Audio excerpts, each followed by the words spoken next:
Good morning, guys, and welcome back to the channel. Today we are going to be working on another paving stone for the outside arbor walkway, and I have picked out a design that I want to use, something similar to that. I'm going to draw it freehand. I'm using this as a visual reference, and I'll be drawing it with a pink Sharpie marker onto the stone that I spray painted. This has 2 to 3 coats of pink spray paint, and again, like I said before in other paving stone videos, the stones are very porous, so it absorbs the paint and it takes several coats for it actually to look decent.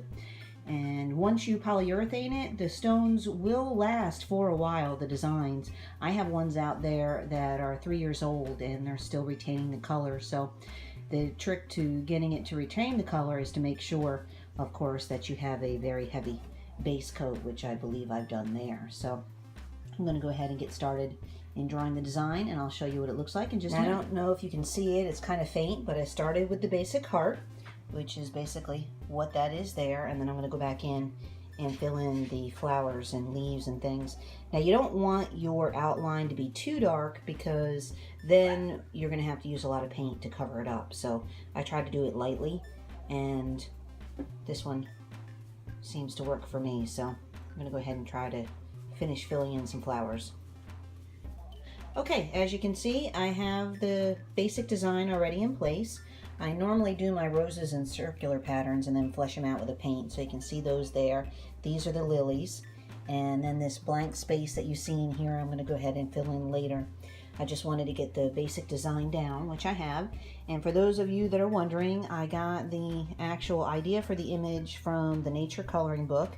It's one of those adult coloring books. I know they're normally pretty pricey, but I actually got it at Ollie's. You can see here where it's normally like $14.95 and I only paid $2.99. So that worked out really well. I can use it for a lot of different projects for inspiration, and plus I can let Trinity go ahead and color the pages with me, and we can, you know, sit and color together. I can color by myself. Coloring can be fun sometimes. It's like reliving your childhood.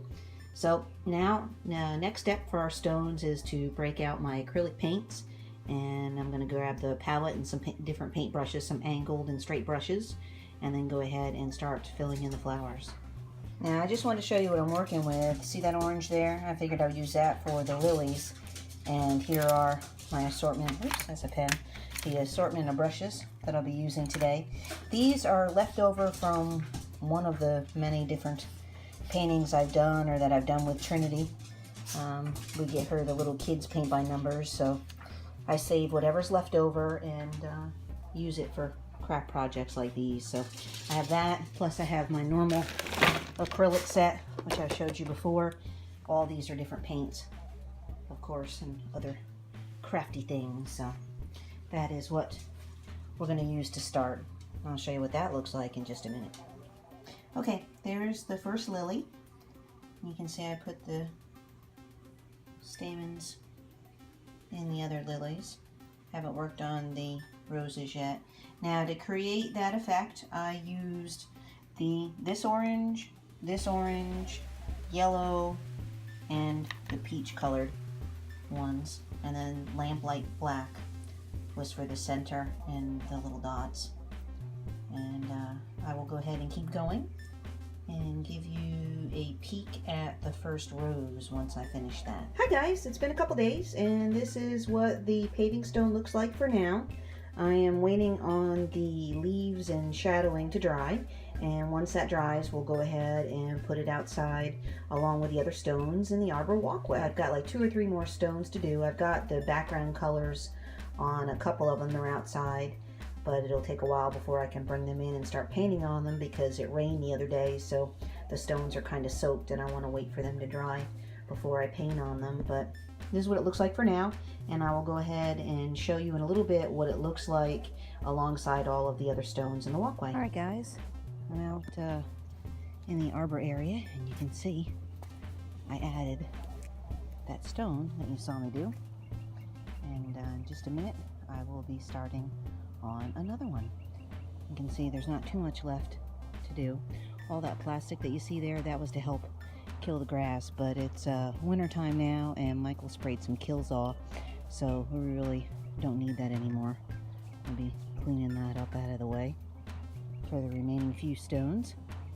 I'll show you the light blue one that I took inside. I've got a dark blue one, and then 2 more that I have to spray paint. And like I said, that should take us to the end of the walkway, at least for now. Eventually we're going to extend the walkway, but these stones will at least finish this section. On a side note, as you can see, our tomatoes did not fare well in the frost. It was a heavy frost last night, and actually last couple nights, and I think they have reached their end. The other vegetables, the radishes and carrots and turnips, believe it or not, are still going.